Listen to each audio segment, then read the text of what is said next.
Hello, and welcome to the Rough Edges podcast with Sarah I. Fox. In this podcast, I will guide you through my faith and mental health journey to dispel the stigma surrounding mental illness and to create an empowering resource for those who wish to discover more about these topics. I pray that this podcast will not only bless you, but that it will bring growth and healing to our communities.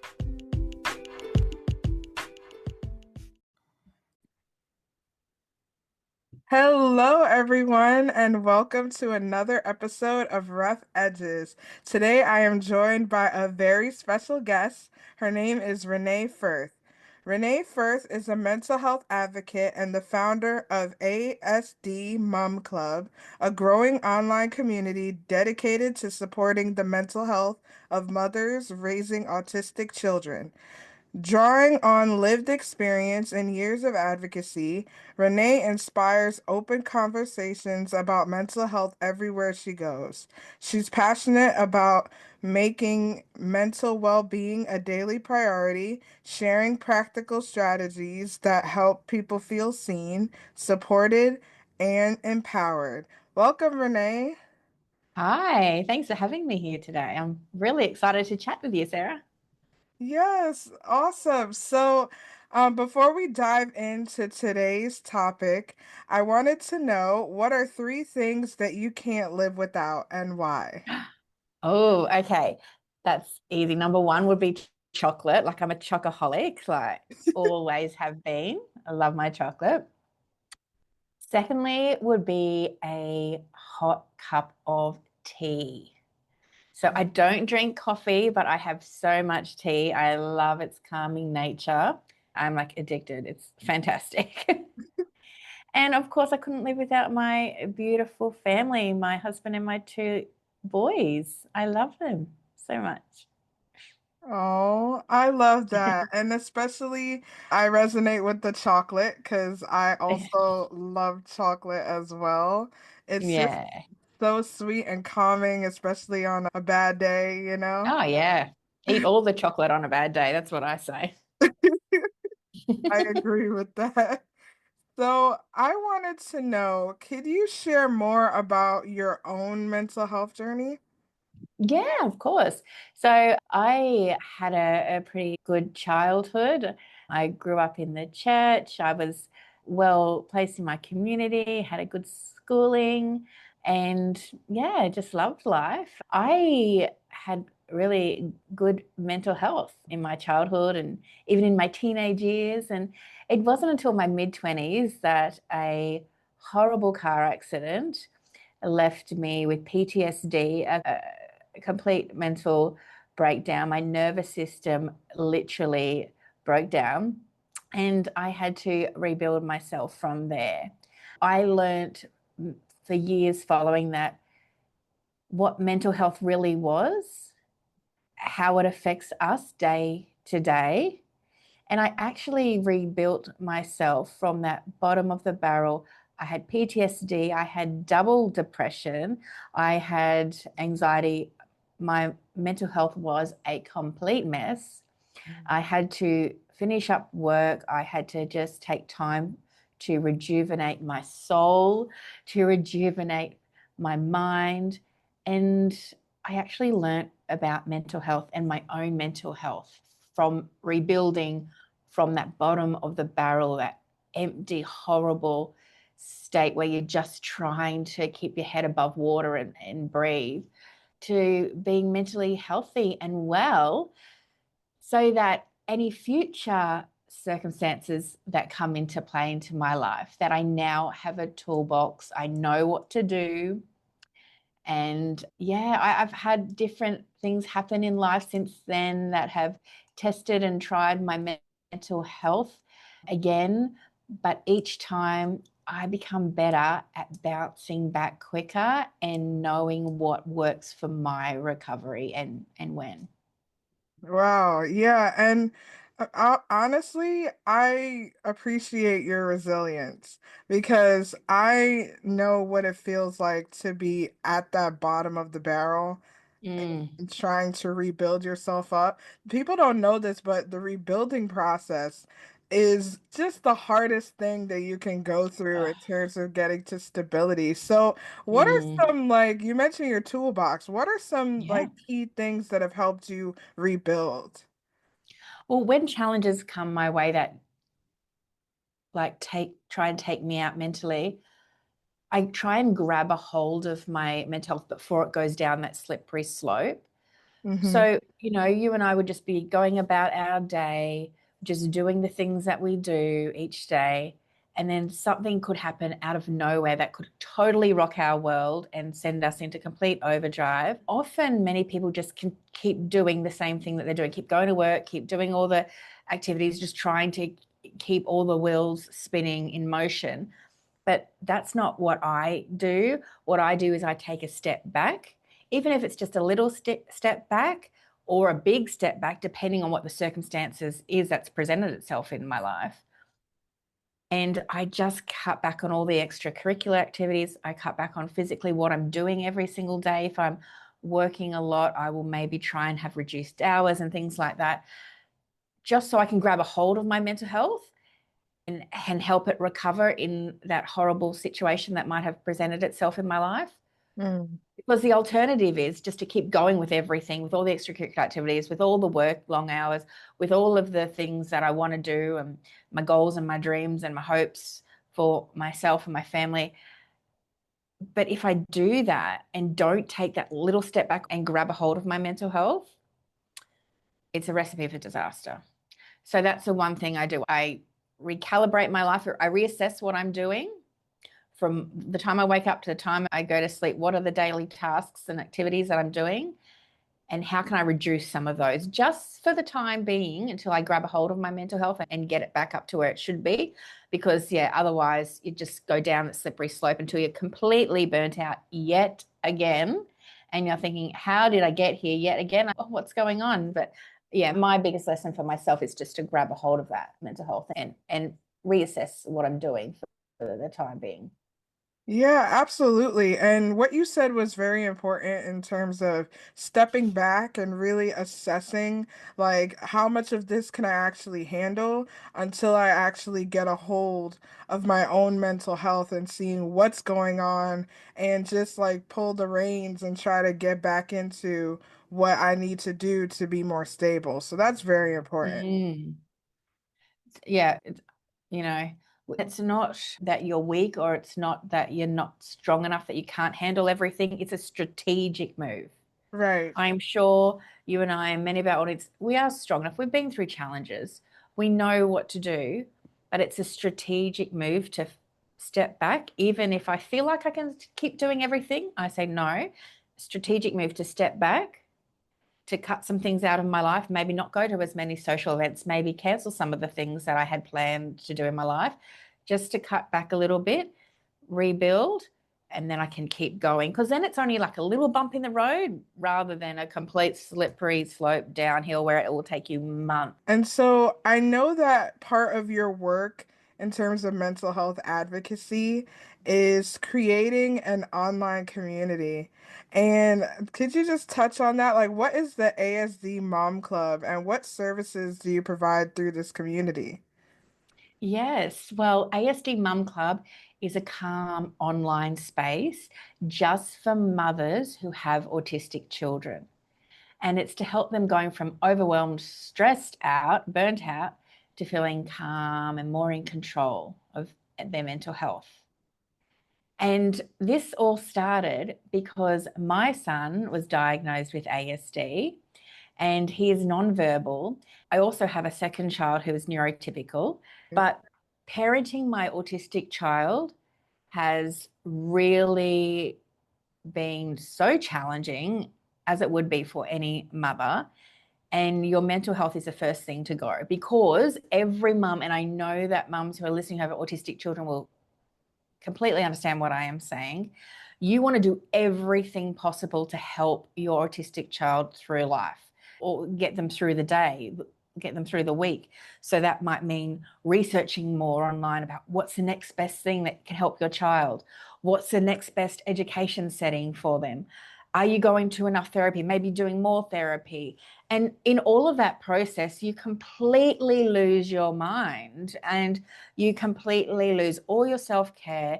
You completely run yourself in the ground because you're giving everything to somebody who is disabled, to your autistic child. Because let's face it, they need you.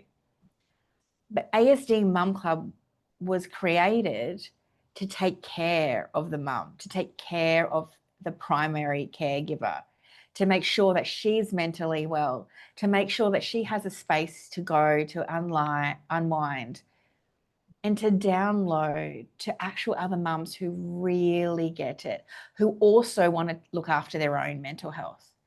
It's not a venting space. It's not a gossipy space. It's a calm online space where collectively together we're working on staying on top of our mental health. Wow, that sounds like an amazing online community. And I just love the fact that it's a space where, because you mentioned that being a primary caregiver can really take a lot out of you in terms of like not only mental health, but also your physical health and everything like that. And so I love that you created this space. But aside from your own experiences, like what is something that inspired you to really go ahead and create this online community? I just saw so many mums struggling. You know, they went from being happy women to being women that had their own dreams for their lives.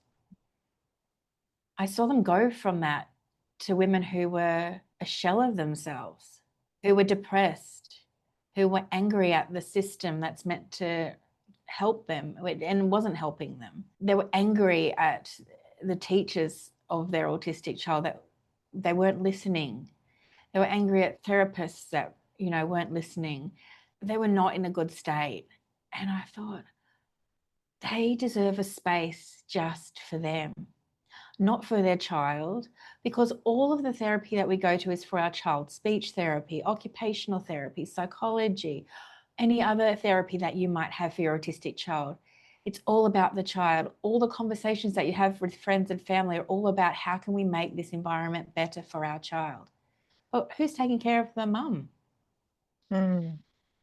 And so that's why I created ASD Mum Club, where they can get away from all of the chaos, where they can unwind, relax, and finally breathe again.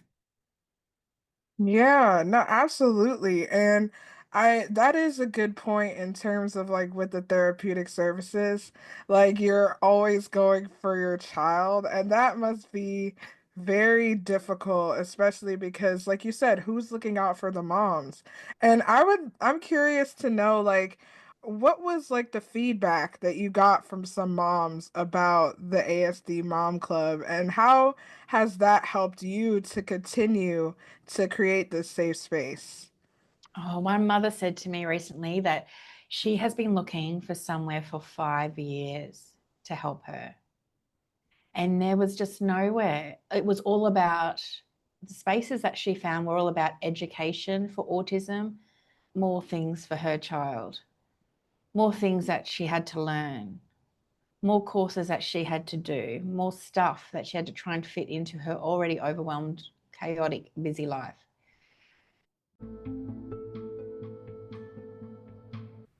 Hello again. Before you dive into the rest of today's episode, I just wanted to say thank you so much for your support and for hitting that play button. If you want to expand on that support, here are 3 ways that you can do so. 1. Leave a review. If anything in today's episode resonated with you, or you would want to share about how the podcast changed your life, you can do so by leaving a review on Apple Podcast or Podchaser. 2. Check out our shop. The Rough Edges shop is a faith-based, women of color owned online shop where you can get a variety of products from tote bags, journals, t-shirts, and more.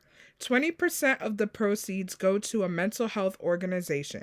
So check it out at roughedgespodcast.com/shop. 3. Connect on social media. Rough Edges is on a wide variety of social media platforms, including Instagram, Facebook, YouTube, TikTok, and more. If you want to connect outside of listening to the podcast episodes, you can do so on these platforms. If you have any questions, you can check out the episode description or stay to the end for more information. Now, enjoy your episode. So she was so relieved when she finally found a community, a space online that was just for her, where she didn't have to do anything extra. It didn't add any more to her plate. She didn't need any extra time. It fits around her schedule. And it's a place where she doesn't need to be on all the time, because as mums of autistic children, we're on all of the time, always looking for danger, always looking for risk, always trying to figure out what's going on with our children. And this was a place where she didn't have to worry. I was absolutely thrilled, and she's so excited. She has been a member for a little while now, and she's continuing her membership next year in the club, and she's just so excited to continue to connect with other mums of ASD children. She's, yeah, absolutely amazing. I love her to bits. Oh, I love that, especially because it is true that a community really can help you to press on, especially when times get very tough and you feel alone and you don't know what to do really. I love that you have this community. As you see the community grow, like what is your mission for the ASD Mom Club, and what do you hope that mothers would gain from this online community? My mission is to help every mother and autistic child have better mental health so that they can show up as the mum I know they want to be for their child. That would look different to every mum. Each person has a different capacity. Each mother has a different time frame where they can commit to their own mental health. But my mission is to keep it forefront, to keep it as a priority so that it's just not an extra thing that they do. But my mission is to make sure that the mental health of mothers of autistic children is amazing, it is strong, and they're just feeling on top of the world, that they could handle any challenge.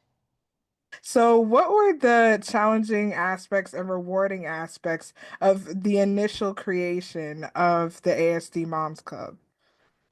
Well, a challenge was trying to find what would it look like to have a space that wasn't busy, that wasn't another chaotic group that mums joined where it exhausted their mental health. My challenge was to create a space that felt calm, that felt like they had some control and autonomy. And that's why I chose not to create a busy Facebook group for my community. There are so many free Facebook groups out there, but these mums wanted a paid community with other mums who are ready to invest into their mental health. So they didn't want a free, noisy, busy, chaotic Facebook group. So I created a paid, quiet online space. And that was the challenge of finding the right way to go about that. So I send them the details. They log into this member hub online. It's all online. They can do it straight from their phone. If they want, at any time, they can log onto this quiet member hub online, and it's not chaotic. There's not a lot of noise. They can find resources on there. They can connect with other mums. We have an hour of rest online every month. So that is a Zoom session once a month that we collectively as a group all log on. And the point of that is to regulate our nervous system. It's not a course where they're learning more things. It's not autism education. It's a place where they get to relax with their hot cup of tea, coffee, or their chocolate, whatever it is. They can come in their pajamas. They don't have to turn their camera on, but they can if they want. They don't even have to talk. And we have experts come on that take them through breathing exercises, through meditation, teaching them how to stay on top of their mental health in a way that feels calm and clear. And collectively, we just once a month get to relax, take a breath, and enjoy it. And so, what's been really rewarding is those hour of rest moments.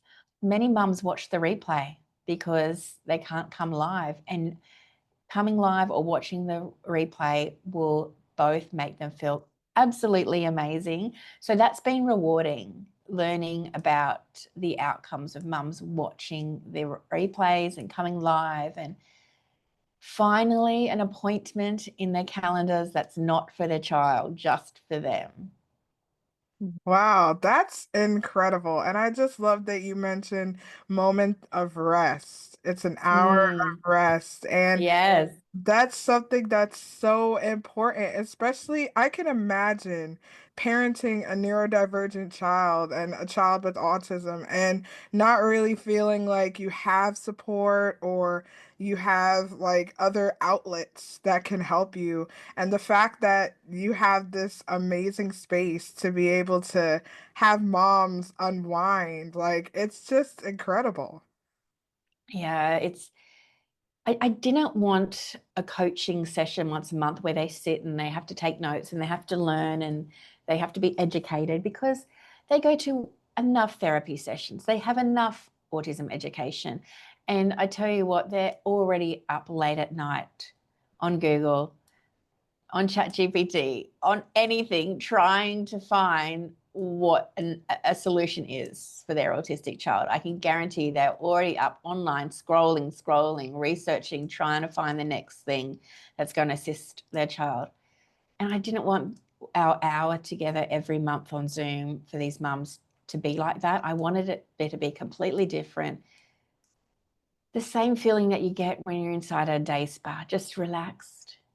Your muscles are not tense, they're chilled out. You have a smile on your face. You feel pampered.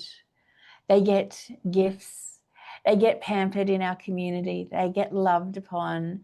And that's what Hour of Rest is all about inside ASD Mum Club. It's a space just for them and not for their child.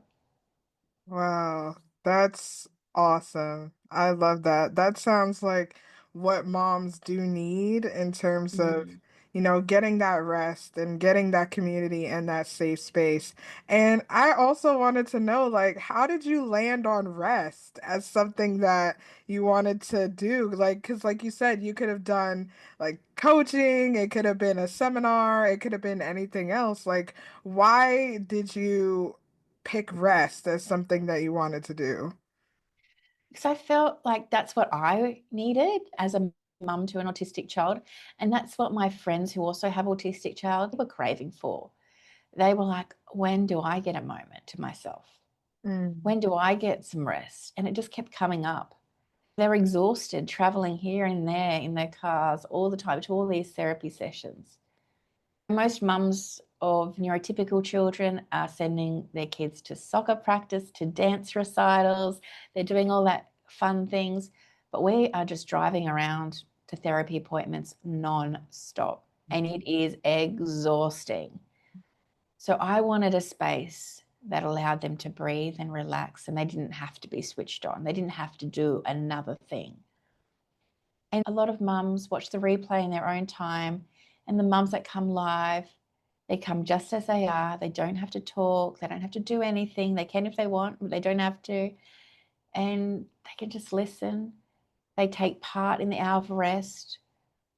We recently had a therapist come on and take us through a beautiful meditation where we all relaxed. We got to close our eyes. We got to practice our breathing. We got to visualize some, and we all came out of that hour of rest revitalized, refreshed, and ready for the next challenge. That sounds amazing.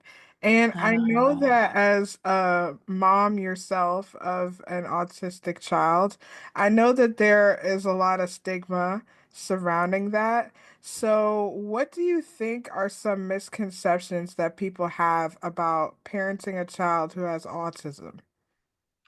They think that we wish our lives away. That's a stigma. A lot of people think, oh, I guess mums of autistic children just wish they had a neurotypical child. No, we don't. We actually love our children. They are amazing. They have so many challenges that other children don't have, but they have the most beautiful hearts. They are the most loving, caring children. We would do anything for them. So, no, we don't want to wish our lives away. We just need a space that supports us. And that is a big misconception, that we wish we didn't have this life as a mum to an autistic child, that it's just all way too hard and it's too stressful. That it is stressful and it is extremely hard. But that's why we have spaces like ASD Mum Club, where we can have an appointment in our calendar just to come as we are and rest and relax. And then in between those calls, they have a plan for the month that they can follow at their own pace to help them stay on top of their mental health and to help them feel more calm and feel more rested even before we join again for the next hour of rest. And these mums, they absolutely love their lives with their children as mums to autistic children, but the challenges, let's face it, are not going to go away anytime soon. A misconception I have heard a lot personally is people thinking that my child's autism will just go away and that my life will just come back to normal, like my child's autism will just somehow evaporate and that he'll won't be autistic soon. And that is a huge misconception. I tell people my son is going to be a 90-year-old autistic man. He's autistic. And my job is to love on him, to love on myself so that I can be the best mum for him, that I can show up as a calm mum, a mum with a regulated nervous system, because he requires so much regulation from me. We have to physically regulate our children, emotionally. We have to be on for them. We have to help them through all of their anxieties and their stress. That was just such a huge misconception that, oh, maybe he'll get over this autism. And it's not something they get over. It's not something that is changed. It's who they are as an individual. And so my husband and I have just embraced it. We love him. We love our other son who's neurotypical. It's completely different experience. It's wild, it's chaos, it's fun. I have strategically built moments of rest into my month, even when I'm not on Zoom. And life couldn't be better. I absolutely love my autistic son and my beautiful 2-year-old chatterbox, I call him. Oh, that's amazing. And I love what you said about having balance within the chaos. And I think that's something that's so important, especially in parenting a neurodivergent child. And you also have an interesting dichotomy where you have a neurotypical child and a autistic child. So can you talk a little bit about that? Like, how is parenting both of your children, how has that been? It's been such a game changer. It's taught me so much. It's opened my eyes so much. Sometimes I think their life is a little easier because, like I said, they get to do all these fun activities with their kids. They're not racing around to every single therapy for autism. Yes, they will have their own challenges, maybe have their own disabilities, but it's very different parenting a neurotypical child to an autistic child. And I can say that now from lived experience. I have one of each. And my neurotypical child, oh, he's just developing at the regular pace that you would expect any child to develop at. And I don't always have to be on high alert with him. He's not always eloping and running off. And he can talk, so the communication challenges are not there. And then with my autistic son, he does have all of those challenges. And so even seeing the dynamic between them, that's been interesting. I didn't know how it was going to go, to be honest with you. There could have been fights every single day in the house between the two. They could not love each other more. They are so kind to each other. Yes, they're two boys, so they do have fights. Yes, they do have arguments. But I actually think there's more hugs, there's more love than arguments with those two. And my neurotypical child does sense that even though he's only 2, he does sense that his older 5-year-old brother actually is a little different to him. And he is really kind to him. And it's been amazing for my older son to have a sibling that he can just socialize with and enjoy. Because my ASD child is really, really, really social. And, that's another misconception that autistic children are not social. Some are not, and some are. My son is. And so he just loves having someone to hang out with. They build forts in the lounge. They get every single toy out of their playroom and bring it all into our main living room and build a fort and hide all their toys behind curtains. And I've got to go and find them. And they just up to no good together all the time. It's really cool to watch. I love Yeah, that sounds so it. fun. Like, especially, it's good to know that they do get along pretty well. And like you said, the misconceptions are constantly there and they Mm. turn into stigmas, which turns into just the way that people with autism are viewed.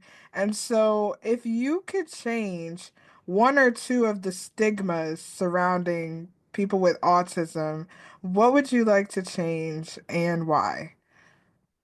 Oh, that's an interesting question. I would really love to change a stigma around that they are a completely different type of person in regards to all of their challenges, that they can't do things the same as neurotypical children.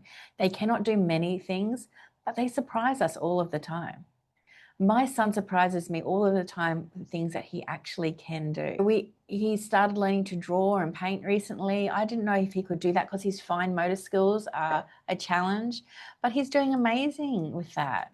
He's doing really well in a mainstream kindergarten setting. He's going to a specialized autistic school for his main schooling for his first grade at school next year. But at the moment, he's in a neurotypical kindergarten. And he has so many friends that are neurotypical. So I wish that the stigma would change, that they can't do things like other children. They actually can, but they do it in a completely different way. And that's okay. Yeah, absolutely. And if you could give any advice to first-time parents who are learning how to raise a child with autism, what would you tell them? Well, my number one thing would be look after your own mental health from the get go. Do not wait a few years until you're burnt out. Get a hold of it now. You might think, I feel great.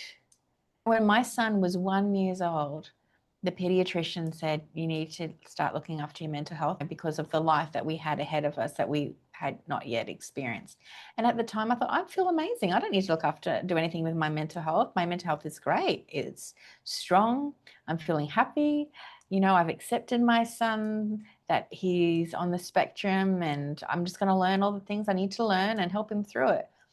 But there's so many challenges that people do not see that you go through every single day as a mum to an autistic child, and it can wear you down very quickly over many years of all of those autistic meltdowns. It leaves your nervous system in complete overdrive.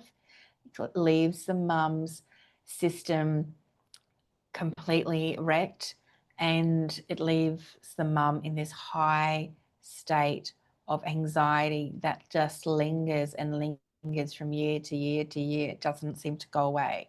So my number one thing was get on top of your mental health first. Just make a plan, and that could be simple as every day I'm going to have 5 minutes to myself.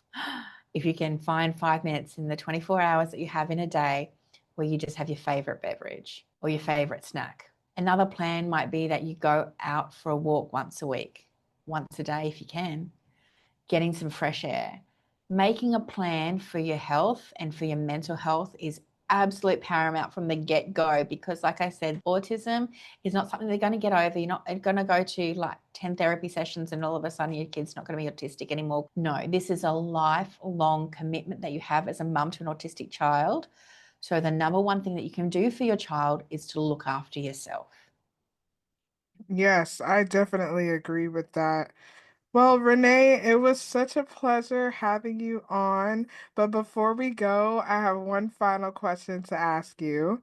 What advice or uplifting words do you have for someone who is struggling to manage their mental health? I just want to let you know it's going to be okay. I promise you. I know you don't believe me, but you're going to be okay. Hang in there. Do not give up. All things are possible, and I know you can do it. Yes, thank you. And where can people find you and the ASD Mom Club? They can go to asdmumclub.com. That's with the UK English, MUM. So asdmum.com. And there they can find all about ASD Mum Club. I'm also love my community on Instagram. And so they can just go there and enjoy me chatting. That's a place where a lot of mums like to ask me questions, and I love to answer anyone in the DMs there if they want more help with their mental health as a mum to an autistic child. They can just go to Renee_ASD Mum Club. So that's RENEE_ASD Mum Club on Instagram.